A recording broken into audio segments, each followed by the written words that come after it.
She said her phone died. I wanted to believe her. That night, the rain came down like it was trying to scrub the world clean.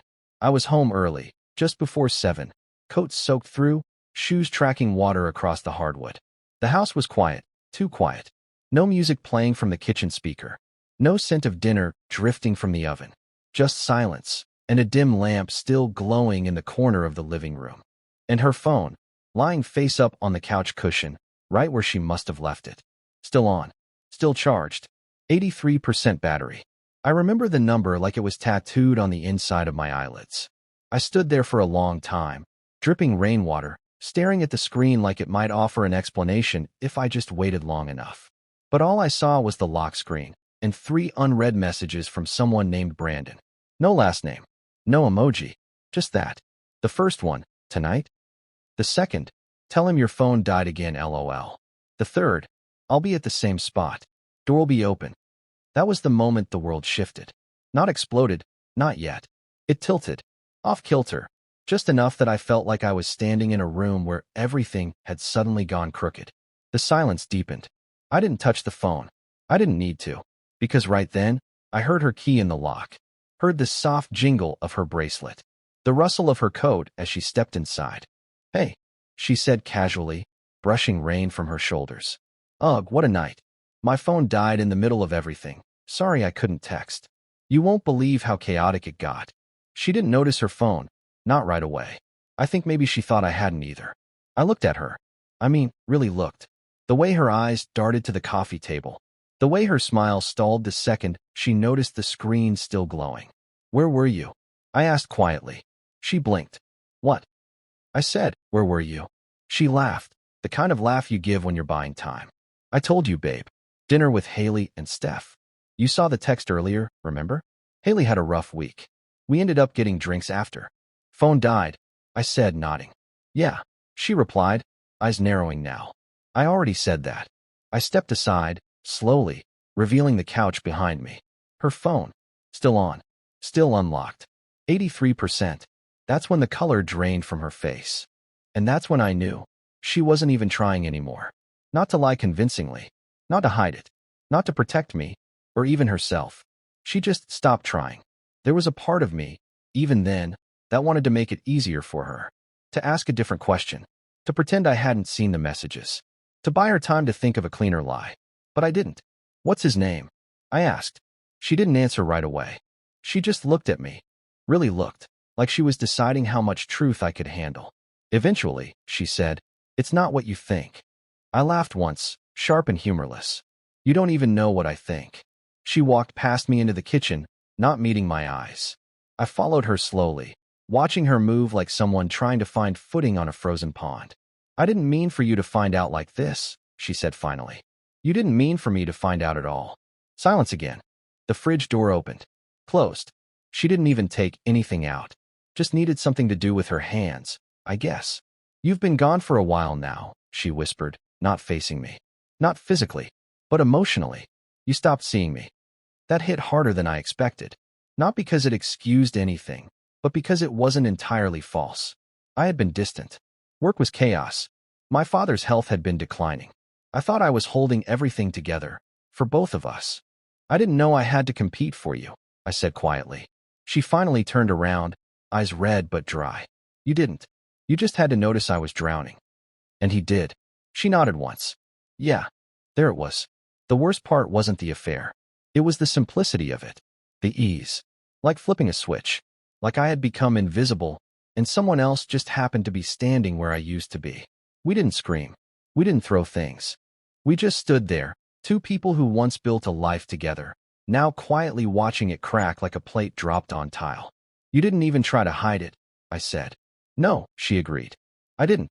I don't know how long we stood there. Long enough for the silence to become its own kind of argument. A final one. Eventually, I turned and walked toward the stairs. She didn't follow. The phone still sat on the couch, its screen finally dark now, quiet and still. I went upstairs to pack a bag. I didn't know where I was going yet, but I knew I wasn't staying. I left that night without a real plan. Just a small duffel bag, my keys, and a heart that felt like someone had scooped it out with a spoon. The rain had softened to a mist, but everything still looked blurry. Windshield, streetlights, my own reflection in the rearview mirror. I don't remember much about the drive. Only the hum of the engine and the ache in my chest. I ended up at a budget motel just off the highway. Room 214. Yellow walls. The kind of place that smells like old coffee and dust no matter how much they clean. I didn't sleep much. I stared at the popcorn ceiling for hours, waiting for the pain to shift into something easier to carry. It didn't. The next morning, I turned off my phone. I couldn't deal with the inevitable texts, the apologies, the explanations she'd probably crafted overnight with surgical precision. Or maybe I just didn't want to see her name pop up on my screen again. That part of me, the one that still loved her, couldn't take that. A few days passed like that. Motel to motel, city to city. I wasn't running exactly. I was trying to find somewhere quiet enough that my mind would stop spinning. Somewhere the memories couldn't follow. But they always did. I'd find myself remembering the first time we danced in the kitchen, barefoot, laughing, some silly love song playing in the background. Or how she used to wait up for me after long shifts, wrapped in that old navy blanket, asking me if I wanted tea. There was so much softness in her once. Or maybe I just imagined it. It's strange how betrayal doesn't always look like thunder. Sometimes, it's just an unlocked phone, a name you don't recognize, a look in her eyes that says, I'm already somewhere else. I don't know why I started writing in a notebook, but I did. Maybe to make sense of it. Maybe to talk to myself in a way that felt less lonely. This was one of the first entries. Day 4, room 306. You said your phone died, but you forgot it on the couch, still at 83%. I keep thinking about that number. How even the battery had more life left in it than we did. I keep asking myself when I stopped noticing you. When I stopped holding your gaze during dinner. When I started mistaking your silence for peace. Maybe you were right. Maybe I did stop showing up. But you stopped too. You just went further. You left me with your body still in the house. That might be worse than if you just walked out. I sat in that motel room reading those words back over and over until they blurred. I didn't cry. I wish I had. But the grief sat like stone, too heavy for tears, too hard for softness. On the 5th day, I finally turned my phone back on. There were 14 messages, 3 missed calls, 1 voicemail. None of them said I love you. None of them said I made a mistake. Most of them were variations of, can we talk? And you're overreacting. One just said, I never meant to hurt you. That was the one that hurt the most. Because she did. Maybe not intentionally. Maybe not with malice. But she did hurt me. Deeply.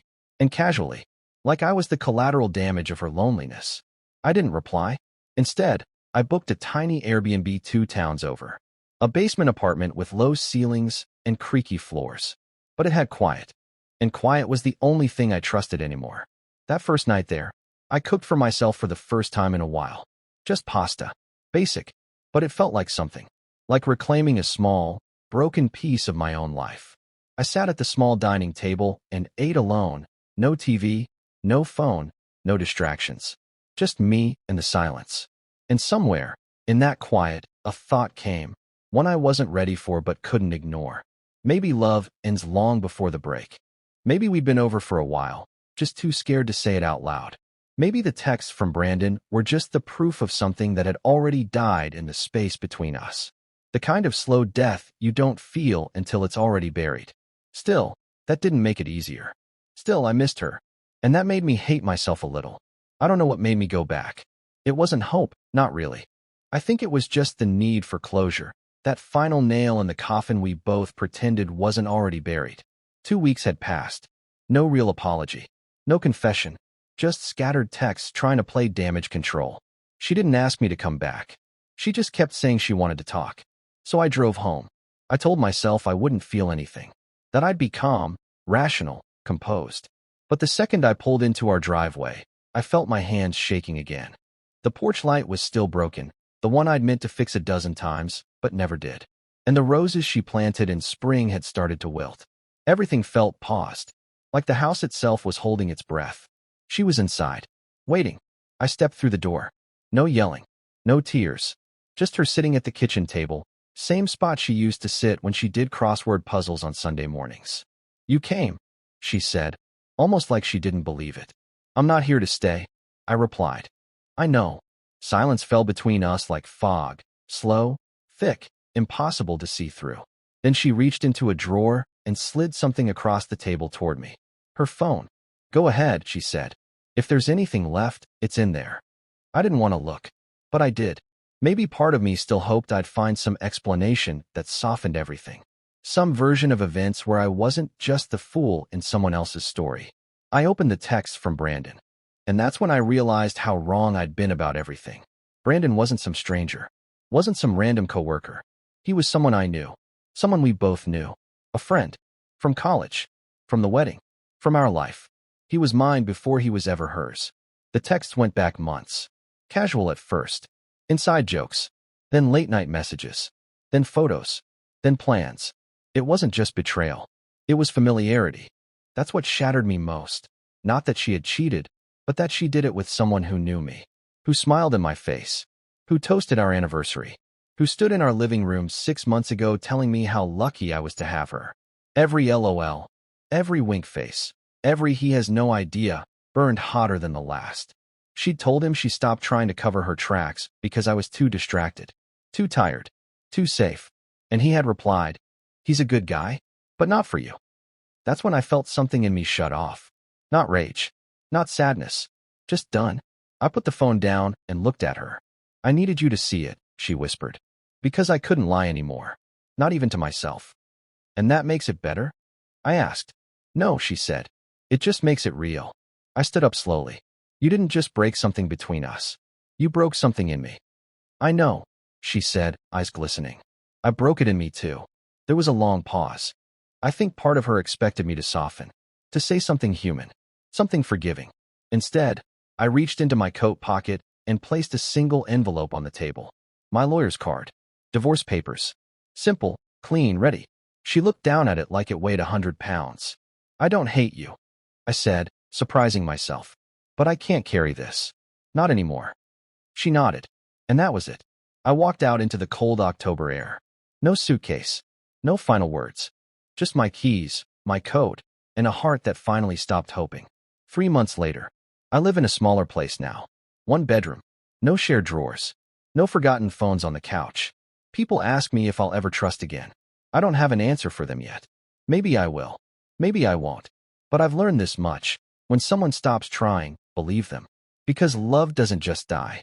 It fades. It gets tired. And sometimes, it forgets its phone on the couch, fully charged, like it doesn't care if you find it. And when that happens, the only thing left to do is walk away. Not because you're weak, but because you finally know the truth.